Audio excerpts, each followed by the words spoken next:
네, 뉴욕 증시 정확한 분석 이항용의 월가의 재사 함께 하시죠. 이항용 위원 나오셨습니다. 안녕하십니까? 네, 안녕하세요. 네, 먼저 증시 짚고 가려 하는데요. 메모리얼 데이로 어제 휴장했던 뉴욕 증시가 호재를 좀 뒤늦게 반영하면서 급등 마감했는데 한 주의 출발이 좋으네요. 네, 맞습니다. 지난주 사실을 보면 내내 좀 주가가 떨어지는 모습이었죠. 결정타로 날린 것은 지난주 금요일날, 목요일날, 금요일날 계속 나왔던 트럼프 대통령의 변덕스러운 경고성이 있었죠. 애플은 이제 관세 25%딱 내비기는 게 있었고요. EU에 대해서 50% 관세 있었는데요. 그것이 주말을 통해서 갑자기 트럼프 대통령이 EU의 집행위원장이랑 뭐 얘기를 했는지 어떻게 됐는지 다시 한번 7월 9일로 미뤄놨거든요. 7월 9일이 없던 얘기가 아니라 그 전에 있었던 예정인데 그걸 다시 한번 확인했을 뿐인데 여하튼 그런 말이 나오고 다시 뒤로 백하면서 결국 주가는 좀 반등했고요. 결론적으로 보면 주가의 반등폭은 트럼프 대통령이 그 발언 이전 수준을 회복했다라고 일단 간단하게 보셔야 되겠고 그러다 보니 어찌되었건 S&P 500과 나스닥 100의 경우에는요. 다시 한번 연초 대비 주가를 살짝 상회하는 연초 대비 하락을 모두 만회한 모습으로 일단 마감됐고요. 다우지수와 나스닥도 지금 연초 대비 주가 대비 보면 0.5%에 불과합니다. 하락폭이요. 그러니까 상당히 다시 또 안정되는 흐름을 다시 찾아오는 순간까지 왔다라고 보셔야 되겠고요. 오늘 전체적인 특징주는 앞서는 코너는 잠시 얘기했지만 네. 테슬라가 주가가 이제 7% 갑자기 급등한 거. 테슬라는 유럽에서 주가가 판매가 40% 50%가 급감했지만 한마디로 미국도 마찬가지지만 새로운 단어, 줄임말을 많이 쓰거든요. 그래서 테슬라가 오늘 일론 머스크가 얘기한 거가 단어 3개입니다. RTO입니다. RTO. RTO가 뭐 어려운 것 같지만 리턴 투 오피스입니다. 예. 나 이제 본론적으로 24시간 일주일 내내 여기에만 온통 집중하고 딴 데 산만하지 않겠다. 그 한마디 오늘 주가가 올라갔다라고 보시면 되겠죠. 오늘 뉴욕 증시 급등의 주인공은 테슬라였고요. 자, 뉴욕 증시 다우와 S&P 5일 만에 상승했고 S&P 500과 나스닥 100은 연초 대비 플러스로 전환된 굉장히 좀 주요한 시점에 놓여 있습니다. 자, 오늘의 인사이트 열어보시죠.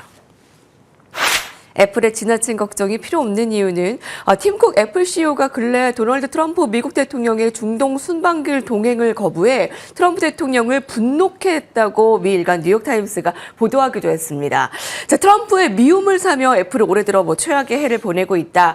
지금 주가의 M7 가운데 제일 부진하다라고 하는데 오늘은 좀 애플을 좀 눈여겨봐야 되겠네요. 사실 그 뉴욕타임스 기사 저도 봤는데 네. 그 트럼프 대통령이 기분 나빠서 뭐 그런 얘기를 했는지 안 했는지는 모릅니다. 트럼프 대통령이 워낙 이제 성격이 특이한 사람이기 때문에 알 수가 없습니다. 참고적으로 보면 트럼프 대통령이 최근에 보면 이제 일론 머스크가 가장 많이 도네이션 한 사람으로 돼 있지 않습니까? 첫 번째 선거 전에 대표적으로 돈을 제일 많이 사는 사람 리스트 중에 하나 유명한 카지노 회사 회장이 있거든요. 근데 그 카지노 회사 그 오너랑은요, 한 10년 넘게 법적으로 엄청 분쟁을 했던 사람인데요. 어느 날 갑자기 합의하고 나서 절친을 바뀐 사람이거든요. 그러니까 트럼프 대통령의 저런 뭐 감정적인 거나 정말이 그런지 모르겠지만 이랬다라 저랬다는 것은 큰 의미를 두실 필요 없겠고요. 그래서 예. 주가의 등락보다는 그 펀더멘탈에 예. 주시라겠다는 걸 다시 한번 먼저 좀 말씀드리겠습니다. 여하튼 애플 주가는 많이 상대적으로 부진한 것이 사실이죠. 네. 올해 들어서 매그세븐 중에서 가장 안 좋은 모습을 그러니까요. 보여준 것이 분명하겠고요. 이번 하락장 반등하는 시점에서의 반등폭은 지금 제일 안 좋은 거가 알파벳과 그러면 애플인 것도 여러분 다 아실 것 같습니다. 여하튼요. 그럼에도 불구하고 전체적으로 보면 낙관적 시각이 미국에선 다수를 갖고 있는데요. 일단 먼저 최근에 부진한 상황만 먼저 마켓워치에서 나온 걸 한번 정리 다시 같이 해보면 역시 가장 핵심적인 것은 특히 지난 주말에 있었던 관세 위협 25%가 되겠고요. 예. 특히 실적 자체도 그렇게 썩 좋지는 않았습니다. 분야별로 미치지 못한 것들이 예상 미치지 못한 것이 있었고요. 특히 향후의 먹거리라고 했던 서비스 분야 매출이 생각보다 약간 좀 부족했습니다. 뭐 승가를 안 한 것이 아니라 부족했다라고 보셔야 되겠고요. 그러다 보니 매그세븐 주식 중에서 상대적으로 좀 부진한 흐름을 보여주고 있습니다. 그리고 가장 중요한 거 앞선 코너에도 나왔지만 트럼프 대통령과 팀쿡과의 관계가 약간 뭔가 모호하다. 왜냐하면 그런 발표가 나오기 25% 발표작이 그 전주만 하더라도 트럼프 대통령이 만났는지 모르지만 트럼프 대통령이 이런 말을 했습니다. 팀쿡과 약간 문제가 있어. 네. 그런 표현을 했거든요. 네네. 그런 것들이 직접적으로 반영됐을 뿐이라고 보셔야 되겠습니다. 그렇지만 그럼에도 불구하고 장기적인 강점이 여전히 유효하다는 시각이 있는데 그런 장기적인 강점 보면 역시 강력한 생태계 및 서비스 매출에 대한 장기 성장성이 지속되고 있다는 것. 여러분 잘 아실 것 같겠고요. 특히 교차 구매하는 경향이 크다는 겁니다. 예를 들어서 아이폰을 먼저 쓰면 애플 워치가 어느 순간 내 손에 있고요. 그다음에 보면 미국 같은 경우 보면 대부분이 애플 카드 그대로 페이라는 사람이 많이 있고 우리나라에서 뭐 삼성페이 하듯이 똑같은 흐름이라고 보셔야 되겠고요. 그러다 보니 아이패드 쓰게 되고 그다음에 많은 분들이 맥북을 많이 쓰고 있는 것 이런 것들을 보면서 교차 평가를 많이 하고 있다라고 보셔야 되겠고요. 또 관세 영향도 결국은 25% 얘기 나오겠지만 이게 평생 가겠느냐 그렇지 않을 가능성이 크다는 생각이 있죠. 결국은 관세를 25% 매기면 결국 미국 사람만 지금 비싼 아이폰을 사게 되는 그런 결과가 나와 있고 그럼 미국 사람이 외국 가서 사면 어떡하겠냐는 거죠. 그래서 그런 것들이 여전히 이슈가 될 가능성이 있죠. 그리고 여전히 장기 성장 전망은 여전히 유효하다는 얘기죠. 그래서 CFRA 같은 경우에는 이런 관세에 대한 것들은 결국 다 소음일 뿐이다. 영어로 보면 노이즈일 뿐이다 얘기를 하고 있습니다. 그리고 결정적으로 애플이 지금 저평가 상태라는 것에 대한 것도 분명하다는 그런 시장이 있습니다. 참고적으로 보면요, 소위 빅테크, M7과 S&P 500 그리고 IT 업종 전반적인 평가 부분을 한번 보겠는데요. 포워드 PR, 12개 예상주가 PR은 지금 25.9배인데요. IT 평균보다도 낮고 맥7보다도 낮은 게 사실입니다. 예, 물론 그렇습니다. 성장성은 최근 2년의 성장성이 5% 남주기 때문에 상대적으로 적지만 그럼에도 불구하고 이렇게 맥7 주식 그리고 IT 전체적보다도 PR이 낮은 것이 별로 늦지 않다라고 보고 있는 것이 다수라고 보고 있겠고요. 그럼에도 불구하고 매출 성장률은 딴 데보다 좀 낮고 AI 경쟁력에 문제가 있을 것이라는 그런 주장도 분명히 있다라고 보셔야 되겠습니다. 한편 최근 한 달 동안의 주요 다른 IBD가 아니라 IB의 의견만 잠깐 보겠는데요. JP모건은 매수 의견을 유지하고 있고요. 목표 주가 220을 제시하고 있습니다. 아이폰 판매 분야에 불구하고 여전히 압도적인 경쟁을 갖고 있다는 얘기하고 있겠고요. 시티그룹도 매수에 235달러를 유지하고 있습니다. 다만 골드만삭스는 중립에서요. 목표 주가를 하향했고 모건 스탠리도 215달러 내렸고요.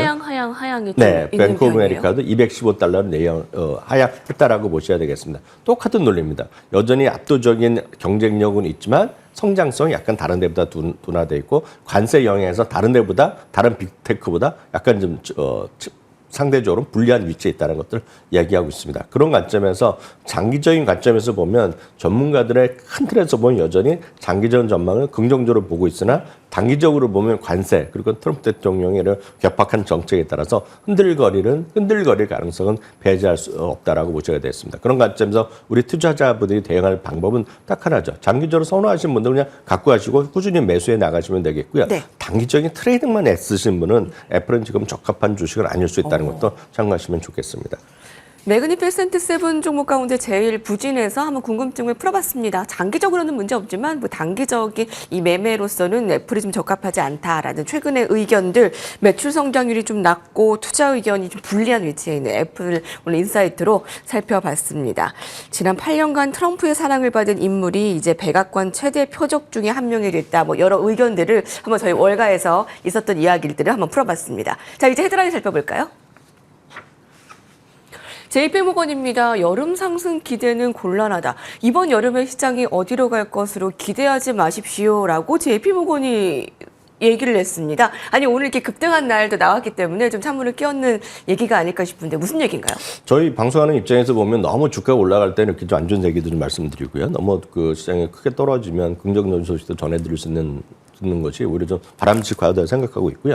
어제도 말씀드렸다시피 현재 시장에 불같이 계속 올라간다 얘기하는 사람 30% 정도. 약간 여전히 좀 경계감을 갖고 있는 사람들이 전반적으로 60에서 70% 된다라고 보셔야 되겠습니다. 오늘 주가의 등락과 상관없이 JP모건은 상당히 지금 시장을 보수적으로 보고 있는 대표적인 IB라고 보셔야 되겠고요. 올해 여름에 주가 상승 기대해서는 곤란하다는 얘기를 하고 있습니다. 어제도 말씀드렸다시피 특히 6월 시장은 미국에 전통적으로 좋지 않았던 그런 통계적 얘기를 다시 한번 전해드릴 수밖에 없겠고요. S&P 500에 대해서 목표가 JP모건 이번 반등장을 이번에 얼마를 보고 있냐면 5,800을 제시하고 있는데요. 이미 5,800 넘었죠. 왜냐하면 오늘 거의 6,000의 수준에 거의 바짝 다가서 있거든요. 5,900을 넘어서 있기 때문에 그들의 기준을 보면 주가가 이미 자기네 생각도 올라갔다는 얘기하고 있겠고요. 관세 전쟁이 또 완화됐다고 하지만 이제 7월 9일 앞두고 얼마나 또 많은 얘기가 나오겠습니까? 관세 전쟁은 지속되고 있고 인플레이션에 대한 우려도 지속될 수밖에 없다는 얘기하고 있고요. 그러다 보니 오늘 금리가 10년물이 그리고 30년물이 조금 하향 안정됐습니다. 30년 금리가 좀 5% 아래로 떨어졌지만 여전히 고금리가 장기화되고 있는 그런 추세는 분명하다는 얘기하고 있습니다. 그렇기 때문에 기존의 주시장의 상승에 이런 상승장에 반등을 제한할 가능성이 크다는 얘기하고 있겠고요. 그렇다 보면 대응할 수 있는 방법은 하나라는 얘기죠. 저희도 여러 번 말씀드렸다시피 하이 퀄리티 주식, 고품격 주식이 되겠고요. 특히 일부 최근 시장에서의 그동안 상대적으로 부진했고 이번 반등장의 주역인 M7을 비롯해서 몇몇 주식에만 국한될 가능성이 있고 그렇게 된다면 지수는 올라갈지 모르지만 전체적인 시장의 격은 시장의 퀄리티는 떨어질 수 있다는 얘기하면서 시장의 건전성을 회복될 수 훼손될 수 있다. 그리고 트럼프 대통령의 불확실성이 상당 기간 지속될 수밖에 없다는 그런 관점에서 보면 여전히 단기적인 시장 반등세의 지속은 쉽지 않다는 것이 트럼프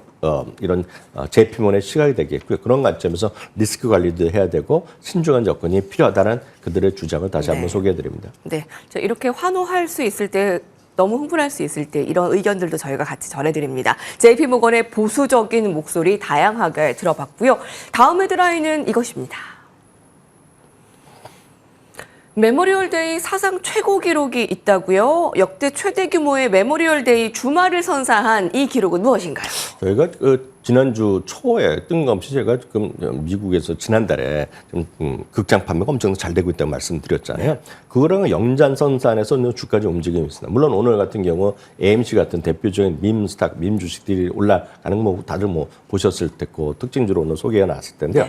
어찌되었건 지금 미국에서 메모리얼데이, 그러니까 지난 목금토일을 얘기합니다. 왜냐하면 목요일 저녁부터 해서 이래서 개봉을 하는 것들이 있기 때문에 일부에서는 금요일부터 하는 게 맞지만 목요일 저녁부터를 착하는 곳들이 있습니다. 어찌됐건 통상적인 미국의 국내 기용의 박스오피스가 2억 6,200만 달러를 기록하면서요. 2013년에 3억 1,000만 달러 이후에 최고 기록을 지금 무려 12년 만에 갈아치웠습니다. 영화 2개가 이번에 이제 히트를 쳤다고 하는데요. 우리나라에서도 한 파이널 레코닝 이거 이미 보신 분 계실 것 같은데요. 이거가 엄청나게 히트를 쳤고 사실 그보다는 디즈니 릴로 앤 스티치의 돌풍이 있었다는 얘기입니다. 저는 이게 기존의 만화에서 이번에 실사판으로 나온 거라고 저는 알고 있는데요. 미국 내에서 1억 8,300만 달러, 해외에서 1억 5,870만 달러 내면서 전 세계적으로 3억 3천만 달러 이상을 돈을 벌어들였고요. 주말 동안 미국은 당연하고 전 세계 박스오피스 1위를 기록했습니다. 당연히 그렇군요. 이제 디즈니즈 영화거든요. 그래서 디즈니가 좀 올라가는 모습 되겠고요. 아시다시피 미션 임파서블 우리나라에서도 한마디로 난리가 났는데요. 이걸 역사적 개봉을 했다 하면서 전작을 훨씬 넘고 기존의 미션 임파서블 시리즈 중에서는 사상 최고의 또 기록, 미국에서 개봉 주말에 기록을 했다라고 얘기하고 있습니다. 이러면서 주가가 흐름은 앞서 디즈니도 최근에 좀 반등하는데 오늘 좀 올라가는 모습 보여주고 있고요. 특히 이제 아이맥스에서 요번에 한 미션 임파서블이 대박이 났다고 합니다. 미국에서 보면은요. 그래서 긍정적 신호가 있다면서 주가가 상당히 좀 올라가는 모습을 좀 최근에 좀 시도하고 있다는 것들. 그리고 아시다시피 미션 임파서블은 누가 갖고 있냐면 파라마운트사가 갖고 있거든요. 그러니까 파라마운트도 오늘 주가 좀 올라가는 그런 모습을 보일 정도가 특징주로 보시면 좋겠습니다. 예, 미션 임파서블 릴리 앤 스티치 재밌겠네요. 이제 그동안 넷플릭스의 이제 강세 소식만 듣다가 박스오피스 또 튀어오르고 있다는 소식 반갑게 맞이했습니다. 자, 마지막 헤드라인입니다. CNBC가 전합니다. 골드만삭스의 탑픽 5. 자, 이제 뉴욕 증시의 오늘의 강세 안에서 보수적인 의견도 있고 하는데 그 안에서 이제 종목을 한번 살펴볼까요? 근데 골드만삭스가 종목을 5개를 선정했는데요. 가장 기준은 명확합니다. 관세 전쟁에 흔들림 적고 이렇게 경기가 혹시 위축되거나 이더라도 거기서 견딜만 할 수 있는 거. 섹터는 어디에 속해 있던 간에 뭔가 필수적인 어떤 선택의 대상이 되는 겁니다. 첫 번째가 킨더케어라는 겁니다. 킨더케어. 심벌은 케이스이고 저는 이 방송에서 처음으로 소개해드리고 저도 익숙하지 않은 건데요. 이거는 쉽게 해서 미국의 유치원이라든가 보육원 이런 체인이라고 보셔야 되겠습니다.